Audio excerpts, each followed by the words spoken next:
এর কাছে পৌঁছবে না।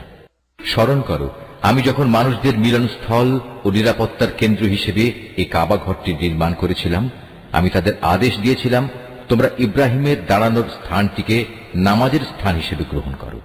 আমি ইব্রাহিম ও ইসমাইলকে আদেশ দিয়েছিলাম যেন তারা আমার ঘর কাবাকে হজ ও ওমরার তাওয়াফকারীদের জন্য, আল্লাহর ইবাদতে আত্মনিয়োগকারীদের জন্য, সর্বোপরি তার নামে রুকু সেজদাকারীদের জন্য পবিত্র করে রাখে। ইব্রাহিম যখন বলেছিল, হে মালিক, এ শহরকে তুমি শান্তি ও নিরাপত্তার শহর বানিয়ে দাও এবং এখানকার অধিবাসীদের মাঝে যে ব্যক্তি আল্লাহ তাআলা এবং পরকালে বিশ্বাস করে তুমি তাদের ফলমূল দিয়ে আহারের যোগান দাও। আল্লাহ তাআলা বললেন, হ্যাঁ, যে ব্যক্তি আমাকে অস্বীকার করবে তাকেও আমি অল্প কয়েকদিন জীবনের উপায় উপকরণ সরবরাহ করতে থাকব। অতঃপর অচিরেই আমি তাদের